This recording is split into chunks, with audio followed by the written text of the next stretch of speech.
மோகினி தீவு திரு கல்கி அவர்களின் குறுநாவல். 1950களில் வெளிவந்த இந்த நாவல் தமிழ் ஆடியோ புக்ஸ் சேனலுக்காக வாசிப்பது சாந்தி சோமநாதன். அந்த சுந்தர யவ்வன புருஷன் சொல்லத் தொடங்கினான். முன்னொரு சமயம் உம்மை போலவே சில மனிதர்கள் இங்கே திசை தவறி வந்துவிட்ட கப்பலில் வந்திருந்தார்கள்.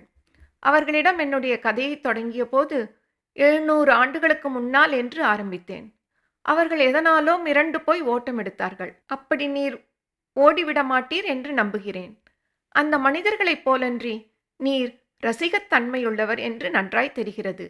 என்னிடம் பேசிக்கொண்டிருக்கும் போதே உம்முடைய கண்கள் என் வாழ்க்கை துணைவியின் முகத்தை அடிக்கடி நோக்குவதிலிருந்து உம்முடைய ரசிகத்தன்மையை அறிந்து கொண்டேன். இதை கேட்டதும் நான் வெட்கி தலை குனிந்தேன். அந்த மனிதனிடம் ஏதோ ஒரு அதிசய சக்தி இருக்க வேண்டும். என் அந்தரங்க எண்ணத்தை அவன் தெரிந்து கொண்டு விட்டான். அவன் நான் ஓடிப்போக மாட்டேன் என்று நம்புவதாக சொன்னபோது என் மனதிற்குள் நானாவது ஓடுவதாவது, புது மலரை விட்டு வண்டு ஓடுவதுண்டா? ரதியை நிகர்த்த அந்த அழகியின் முகம் என்னை ஓடிப்போவதற்கு விடுமா என்று நான் எண்ணியது உண்மைதான். அந்த சமயத்தில் என்னை அறியாமல் என் கண்கள் அந்த பெண்ணின் முகத்தை நோக்கி இருக்க வேண்டும். அதை கவனித்து விட்டான் அந்த இளைஞன். இனி அத்தகைய தவறை செய்யக்கூடாது என்று மனதிற்குள் தீர்மானித்து கொண்டேன். அந்த யுவன் தொடர்ந்து கூறினான், நீர் வெட்கப்படவும் வேண்டாம், பயப்படவும் வேண்டாம். உன் பேரில் தவறு ஒன்றும் இல்லை. இவளை இப்படிப்பட்ட அழகியாக படைத்துவிட்ட பிரம்மதேவன் பேரில்தான் தவறு. இவள் காரணமாக நான் எத்தனை தவறுகள் செய்திருக்கிறேன் என்பதை நினைத்து பார்த்தால் சரி சரி அதையெல்லாம் பற்றி சொன்னால் இவளுக்கு கோபம் பொங்கி கொண்டு வந்துவிடும். கதைக்கு திரும்பி வருகிறேன். 700 வருஷத்துக்கு முன்னால் தஞ்சாவூரில் உத்தம சோழர் என்னும் அரசு புரிந்து வந்தார். அப்பொழுது சோழ ராஜ்யம் அவ்வளவு விசாலமான ராஜ்யமாக இல்லை. ராஜராஜ சோழன் காலத்திலும் ராஜேந்திர சோழன் காலத்திலும் இலங்கை முதல் விந்தியமலை வரையிலும் பரவியிருந்த சோழ ராஜ்யம் அப்பொழுது குறுகி சிறுத்து தஞ்சாவூரை சுற்றி சிறிது காத தூரத்துக்குள் அடங்கி போயிருந்தது.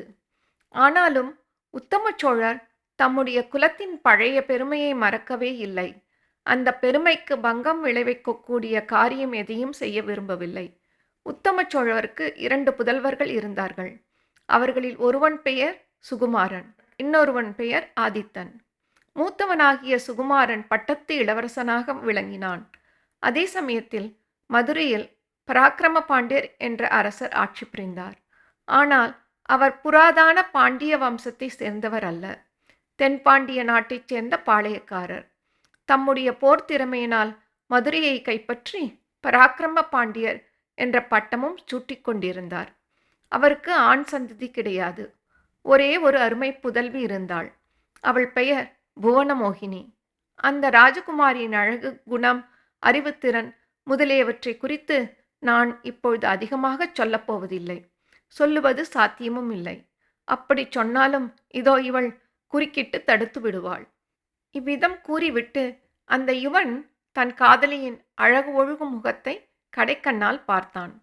அவளுடைய செவ்விதழ்கள் குமுத மலரின் இதழ்கள் விரிவன போல் சிறிது விரிந்து உள்ளே இருந்த முல்லைப்பல் வரிசை தெரியும்படி செய்தன. பின்னர் இளைஞன் கதையை தொடர்ந்து சொன்னான். பராக்கிரம பாண்டியர் குமரி முனையிலிருந்து திருச்சிராப்பள்ளி வரையில் வியாபித்திருந்த பெரிய ராஜ்யத்தை ஆண்டார். ஆயினும் அவருடைய மனதில் நிம்மதி இல்லை. பழமையான ராஜகுலத்துடன் கல்யாண சம்பந்தம் செய்து கொள்ள வேண்டும் என்ற ஆசை அவருக்கு உண்டாகியிருந்தது. ஒரு சமயம் பராக்கிரம பாண்டியர் தஞ்சாவூருக்கு வந்திருந்தார். உத்தம சோழரின் அரண்மனையில் விருந்தாளியாக தங்கியிருந்தார். அவருக்கு சகலவிதமான ராஜோபச்சாரங்களும் நடந்தன. உத்தம சோழனின் மூத்த புதல்வன் சுகுமாரனை அவர் பார்க்க நேர்ந்தது. அவனிடம் எத்தனைய குணாதிசயங்களை அவர் கண்டாரோ எனக்கு தெரியாது. இந்த சமயத்தில் அந்த யுவதி குறுக்கிட்டு, உங்களுக்கு தெரியாவிட்டால் எனக்கு தெரியும், நான் சொல்லுகிறேன் என்றாள். கண்மணி, கொஞ்சம் பொறுத்துக்கொள், கதையில் நீ சொல்ல வேண்டிய இடம் வரும்போது சொல்லலாம் என்று கூறிவிட்டு மீண்டும் என்னை பார்த்து சொன்னான். சோழ ராஜகுமாரனிடம் பராக்கிரம பாண்டியர் என்னத்தை கண்டாரோ தெரியவில்லை. அவனுக்கு தன் அருமை புதல்வி புவனமோகினியை கல்யாணம் செய்து கொடுத்துவிட வேண்டும் என்ற ஆசை அவர் மனதில் உதயமாகிவிட்டது. பழமையான பெரிய குலத்தில் சம்பந்தம் செய்து கொள்ள வேண்டும் என்ற அவருடைய மனோரதம் அதனால் நிறைவேறுவதாய் இருந்தது. ஆகவே உத்தம சோழரின் உத்தியானவனத்தில் ஒரு நாள் உல்லாசமாக பேசிக் கொண்டிருந்த போது பராக்கிரம பாண்டியர் தம்முடைய கருத்தை வெளியிட்டார். அந்த நேரத்தில் உத்தம சோழரின் நாவில் சனீஸ்வரன் குடி புகுந்திருக்க வேண்டும். அப்பேற்பட்ட நலமகாராஜாவையே படாத பாடுபடுத்தி வைத்த சனீஸ்வரன் உத்தம சோழரை சும்மா விட்டு விடுவானா? அவர் ஏதோ வேடிக்கை பேச்சு என்று நினைத்து சொல்லத்தகாத ஒரு வார்த்தையை சொல்லிவிட்டார். கரிகால் சோழனும் ராஜராஜ சோழனும் பிறந்து புகழ் வீசிய வம்சத்தில் என் புதல்வன் சுகுமாரன் பிறந்தவன். நீரோ தாயும் தகப்பனும் யார் என்று அறியாதவர். ஏதோ ஒரு குருட்டு அதிர்ஷ்டத்தினால் மதுரை ராஜ்யத்தை கைப்பற்றி ஆள்கிறீர். அப்படி இருக்க உம்முடைய பெண்ணை என்னுடைய குமாரனுக்கு எப்படி விவாகம் செய்து கொள்ள முடியும்? உம்முடைய குமாரி இந்த அரண்மனைக்கு வரவேண்டும் என்று விரும்பினால் குற்றவேல் செய்யும் பணிப்பெண்ணாகத்தான் வர முடியும். வேறு மார்க்கம் ஒன்றுமில்லை. உம்முடைய புதல்வியை பணிப்பெண்ணாக அனுப்ப உமக்கு சம்மதமா என்றார். உத்தம சோழர் சாதாரணமாக பிறர் மனம் புண்படும்படி பேசக்கூடியவர் அல்லர். அவருக்கு தம் குலத்தை பற்றிய வீண் கர்வமும் கிடையாது. போதாத காலம் அப்படி விளையாட்டாக சொல்லிவிட்டார். பராக்கிரம பாண்டியர் அதை கேட்டு சிரித்து விட்டிருந்தால் எல்லாம் சரியாய் போயிருக்கும்.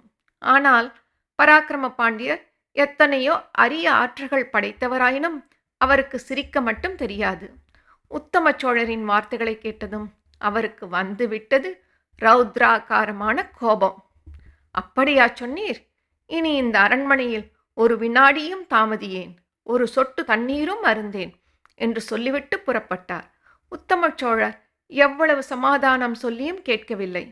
போனவர் சில நாளைக்குள் பெரும் படையுடன் திரும்பி வந்தார். உத்தம சோழர் இதை எதிர்பார்க்கவே இல்லை. சோழ ராஜ்யத்தில் அப்பொழுது பெரும் சைன்யமும் இல்லை. ஆகையால் பராக்கிரம பாண்டியரின் நோக்கம் எளிதில் நிறைவேறியது. தஞ்சாவூரை கைப்பற்றி உத்தம சோழரையும் சிறைப்பிடித்தார். இளவரசர்களை தேடி தேடி பார்த்தும் அவர்கள் அகப்படவில்லை. தகப்பனார் சொற்படி அவர்கள் முன்னாலேயே தஞ்சாவூரை விட்டு கிளம்பி கொல்லிமலை காட்டுக்கு தப்பித்து கொண்டு போய்விட்டார்கள்.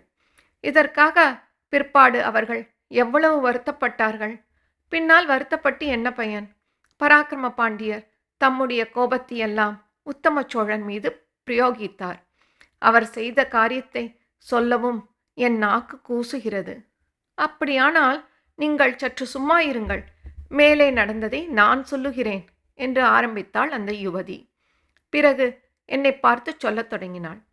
அவளுடைய செந்தாமரை முகத்தையும் கருவண்டு நிகர்த்த கண்களையும் பார்த்தபோது ஏற்பட்ட மயக்கத்தினால் சில சமயம் அவள் சொல்லிய வார்த்தைகள் என் காதில் ஏறவில்லை. எனினும் ஒருவாறு கதை தொடர்ச்சியை விடாமல் கவனித்து வந்தேன். அந்த மங்கை கூறினாள், பராக்கிரம பாண்டியருக்கு ஏற்கனவே உத்தம சோழர் மீது கோபம் அதிகமாயிருந்தது. உங்களுடைய குமாரியை என் வீட்டு பணிப்பெண்ணாக அனுப்புங்கள் என்று சொன்னால் யாருக்குத்தான் கோபமாயிருக்காது? சோழ இளவரசர்கள் இருவரும் தப்பித்து சென்று விட்டது பராக்கிரம பாண்டியரின் கோபத்தை கொழுந்துவிட்டு எரியும்படி செய்தது. பழிக்கு பழி வாங்க வேண்டும் என்னும் ஆத்திரம் அவர் மனதில் பொங்கி எழுந்தது. தம்மை அவமதித்த சோழ மன்னரை அவர் அவமானப்படுத்த விரும்பினார். அவரை சிறைப்படுத்தி மதுரைக்கு அழைத்து கொண்டு போனார். மதுரை சேர்ந்ததும் உத்தம சோழரை தம்முடைய ரதத்தின் அச்சில் கயிற்றினால் பிணைத்து கட்டும்படி செய்தார். தாமும் ரதத்தில் உட்கார்ந்து கொண்டு ரதத்தை ஓட்டச் சொன்னார். இந்த பயங்கரமான ஊர்வலம் மதுரை மாநகரின் வீதிகளில் சென்றபோது இரு பக்கமும் நகரமாந்தர் நின்று வேடிக்கை பார்த்தார்கள். சிலர் தங்கள் அரசருடைய வீரத்தை வியந்து பாராட்டி ஜெயகோஷம் செய்தார்கள்.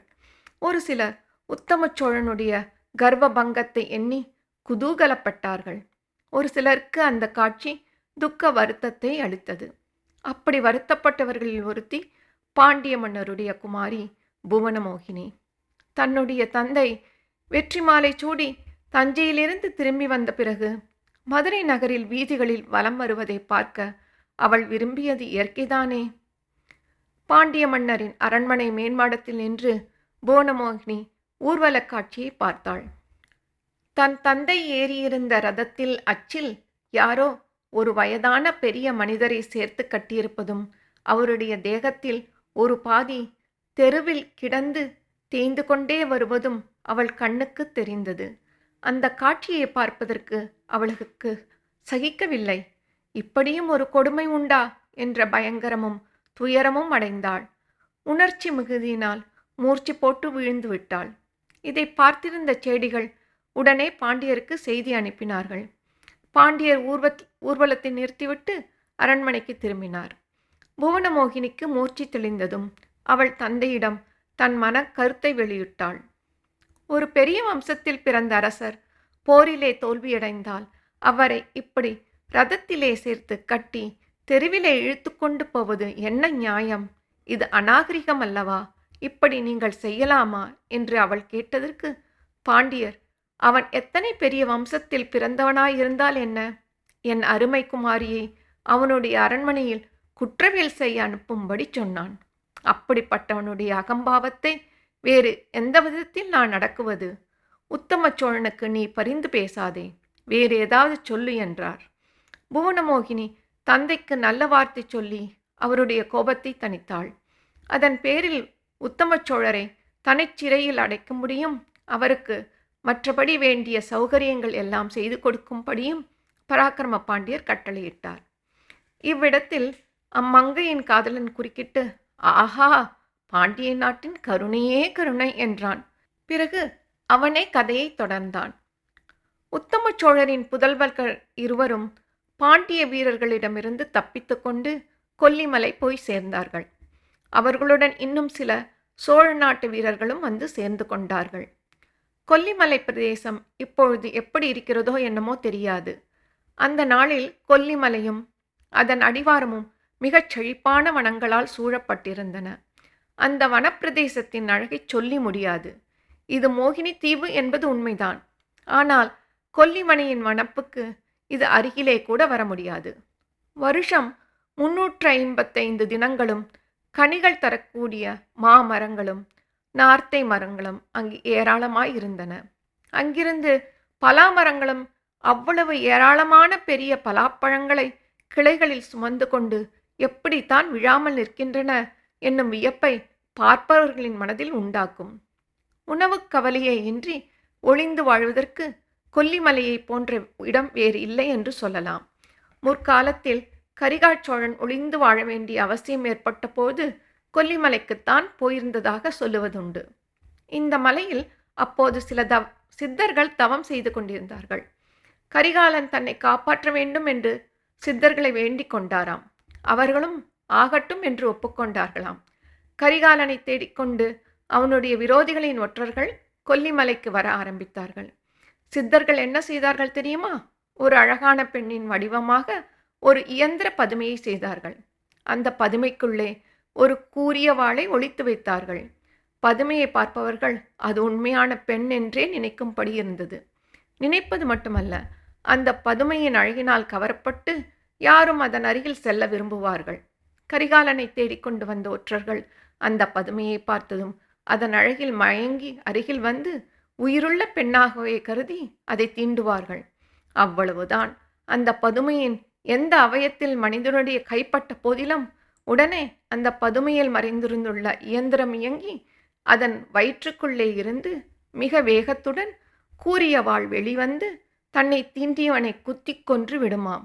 இதனால் அந்த பதுமைக்கு கொல்லியம் பாவை என்ற பெயர் வந்ததாம்.